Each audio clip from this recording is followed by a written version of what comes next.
Praise the Lord. இந்த சந்தோஷமான காலை நேரத்துக்காக கர்த்தருக்கு நன்றி சொல்லுகிறேன். கர்த்தர் பெரியவர்.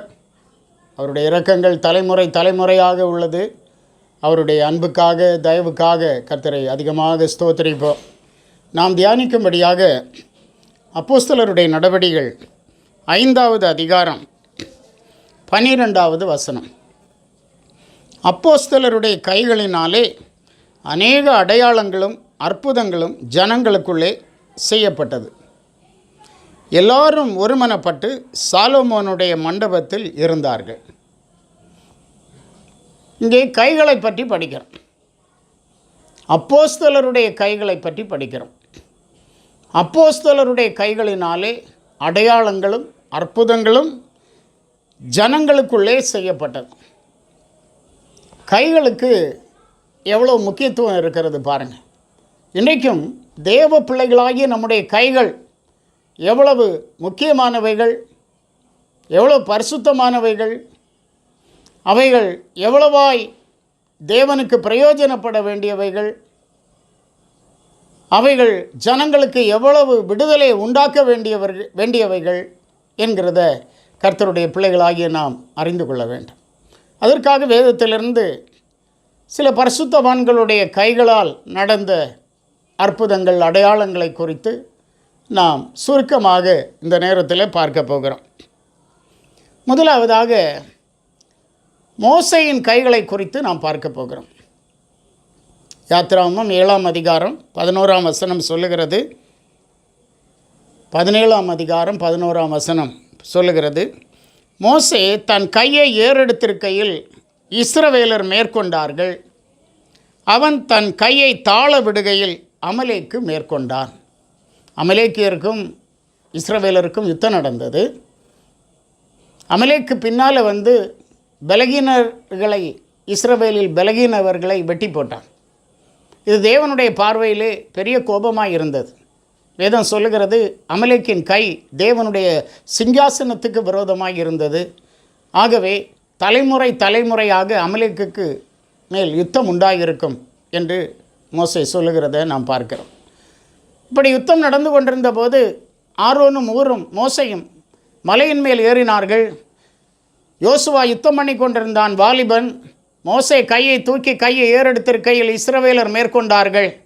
மோசையின் கை தாழ விழுந்தபோது அங்கே அமலேக்கு மேற்கொண்டான். உடனடியாக ஒரு கல்லை கொண்டு வந்து மோசையை உட்கார வைத்துவிட்டு ஆரோனும் ஊரும் 2 கைகளையும் அங்கே ஏறெடுத்து அவிதமாக பிடித்து கொண்டார்கள். இஸ்ரவேலர் ஜெயம் பெற்றார்கள். இன்றைக்கும் தேவ பிள்ளைகளாகி நம்முடைய கைகள் உயர்த்தப்படுமே ஆனால், நம்முடைய கைகள் கர்த்தருக்கு நேராக பரலோகத்துக்கு நேராக உயர்த்தப்படுமே ஆனால், நம்முடைய வாழ்க்கையிலே நிச்சயமாக நமக்கு மாத்திரமல்ல நம்மை சார்ந்த ஜனத்துக்கும் பெரிய ஜெயம் உண்டு என்கிறத கர்த்தருடைய பிள்ளைகளாகிய நாம் அறிந்து கொள்ள வேண்டும். சங்கீதம் 134 2-3 வசனங்கள் சொல்லுகிறது, ஆம், உங்கள் கைகளை பரிசுத்த ஸ்தலத்துக்கு நேராக ஏறெடுத்து கர்த்தரை ஸ்தோத்திரிங்கள்.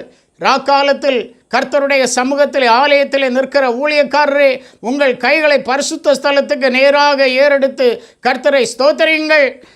பாருங்கள், வானத்தையும் பூமியையும் படைத்த கர்த்தர் சியோனிலிருந்து உன்னை ஆசீர்வதிப்பாராக என்று சொல்கிறார். நாம் கைகளை ஏறெடுக்கும்போது ஜனங்களுக்கு ஆசீர்வாதம் உண்டாகிறது, தேவ சபைக்கு ஆசீர்வாதம் உண்டாகிறது, நம்முடைய குடும்பத்துக்கு ஆசீர்வாதம் உண்டாகிறது, நம்முடைய தேசத்துக்கு ஆசீர்வாதம் உண்டாகிறது. நம்முடைய கைகள் எவ்வளவு முக்கியமானவைகள், எவ்வளவு மேன்மையானவைகள் என்கிறத நாம் உணர்ந்து கொள்ள வேண்டும்.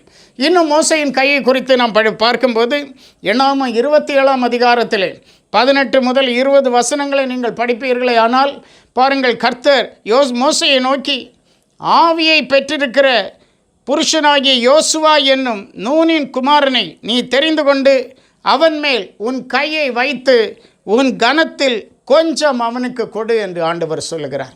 மோசே அப்படியே செய்கிறான். அவனுடைய கை என்ன செய்கிறது? அபிஷேகத்தை பகிர்ந்து கொடுக்கிறது, தலைமைத்துவத்தை பகிர்ந்து கொடுக்கிறது. யோசுவாவுக்கு உன் கனத்தில் கொஞ்சம் அவனுக்கு கொடு என்று கர்த்தர் அங்கே சொல்லுகிறதை பார்க்கிறோம். அப்போஸ்தலனாகிய பவுலும் கூட தன்னுடைய கைகளினாலே அதை செய்கிறதை நாம் பார்க்கிறோம். 2 தீமோத்தேயு 1 அதிகாரம் 6ஆம் வசனத்திலே பார்க்கிறோம், இது நிமித்தமாக நான் உன்மேல் என் கைகளை வைத்ததினால் உனக்கு உண்டான தேவ வரத்தை நீ அனல் மூட்டி எழுப்பி விடும்படி உனக்கு நினைப்பூட்டுகிறேன் என்று சொல்லுகிறார். ஆம், தேவ வரம் அங்கே ஷேர் செய்து கொடுக்கப்படுகிறது கைகளை வைத்ததுனால. கைகள் எவ்வளவு முக்கியம் என்கிறத தேவ பிள்ளைகளாகிய நாம் இங்கே பார்க்கிறோம். இன்னும் கூட வேதத்திலே நாம் படிக்கும்போது ஞான இருதயமுள்ள ஸ்திரீகளுடைய கைகளை குறித்து சொல்லப்பட்டிருக்கிறது. ஆசரிப்பு கூடார வேலைக்கு அவர்களுடைய கைகள் எவ்வளவு உதவின என்கிறதை குறித்து நாம் பார்க்கிறோம். யாத்திராகமம் 35ஆம் அதிகாரத்திலே 25, 26 வசனங்களை நாம் படிக்கும்போது ஞான இருதயமுள்ள ஸ்திரீகள் எல்லாரும் தங்கள் கைகளினால் தாங்கள் நூற்ற இளநீல நூலையும் இரத்தாம்பர நூலையும் சிவப்பு நூலையும் மெல்லிய பஞ்சு நூலையும் கொண்டு வந்தார்கள். எந்த ஸ்திரீகளுடைய இருதயம் ஞான எழுப்புதல் அடைந்ததோ அவர்கள் எல்லாரும் வெள்ளாட்டு மயிரை தெரித்தார்கள். இவைகளெல்லாம் ஆசரிப்பு கூடாரத்தின் வேலைக்காக அந்த ஞான இருதயமுள்ள ஸ்திரீகளுடைய கைகள் செய்த காரியங்கள் என்று பார்க்கிறோம். இன்றைக்கும் கூட நம்முடைய ஸ்திரீகளுடைய கைகள் கூட எத்தனை மேன்மையானது. தேவனுடைய ஊழியத்திலே, தேவனுடைய சபையின் கட்டுமான பணியிலே, தேவனுடைய சபை வளர்ச்சிக்கு அடுத்த காரியத்திலே எத்தனை மேன்மையானது என்கிறத நாம் சற்று சிந்தித்து பார்க்க வேண்டும். இப்படியாக நாம் பார்க்கும்போது இன்னும் கூட கடைசியாக நாம் இயேசு கிறிஸ்துவின் கைகளை குறித்து நாம் பார்க்க போகிறோம். மார்க் 2ஆம் அதிகாரம் 6ஆம் அதிகாரம் 2ஆம் வசனம் 5ஆம் வசனத்தை நாம் பார்க்கும்போது, ஓய்வு நாள் ஆனபோது ஜெப ஆலயத்திலே உபதேசம் பண்ண தொடங்கினார். அநேகர் கேட்டு ஆச்சரியப்பட்டு, இவைகள் இவனுக்கு எங்கே இருந்து வந்தது? இவன் கைகளினால் இப்படிப்பட்ட பலத்த செய்கைகள் நடக்கும்படி இவனுக்கு கொடுக்கப்பட்ட ஞானம் எப்படிப்பட்டது என்று அங்கே அவர்கள் சொன்னார்கள் என்று பார்க்கிறோம். இயேசு சில நோயாளிகள் மேல் கைகளை வைத்து அவர்களை அங்கே குணமாக்கினார். எவ்வளோ விசேஷமான காரியங்கள் அங்கே நடக்கிறது. ஆகவே நம்முடைய கைகள் முக்கியமானவைகள். நம்முடைய கைகளை எப்போது நாம் பரிசுத்தமாய் காத்துக்கொள்ளுகிறவர்களாக நாம் இருக்க வேண்டும். ஆகவே இன்றைக்கு நம்முடைய கைகளை வைத்து நாம் என்ன செய்ய வேண்டும் என்று வேதம் சொல்லுகிறது என்றால், பிரசங்கி 9ஆம் அதிகாரம் 10ஆம் வசனம் சொல்லுகிறது, செய்யும்படி உன் கைக்கு நேரிடுவது எதுவோ அதை உன் பலத்தோடே செய். இன்றைக்கு நாம் கர்த்தருக்காக செய்கிற காரியங்களை பலத்தோடே செய்ய வேண்டும். ஏனென்றால் நீ போகிற பாதாளத்திலே வித்தையும் ஞானமும் ஒன்றும் கிடையாது. ஆகவே இன்றைக்கு செய்யும்படிக்கு உன் கைகளுக்கு எது நேரிடுகிறதோ அதை உன் பலத்தோடே செய். இன்றைக்கு நாம் கர்த்தருக்காக முழு பலத்தோடு நாம் பிரயோஜனப்படுவோம். நிச்சயமாக கர்த்தர் நம்மை கொண்டு பெரிய காரியங்களை செய்வார். ஆண்டவர் இந்த வார்த்தைகளால் உங்களை ஆசீர்வதிப்பாராக. ஆமென். ஜெபிப்போம்.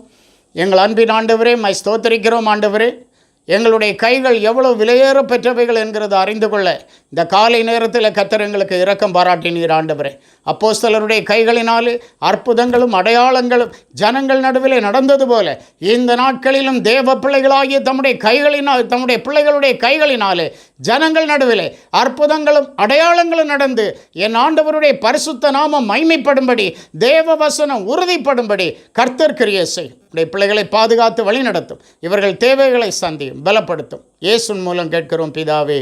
ஆமேன். ஆமேன்.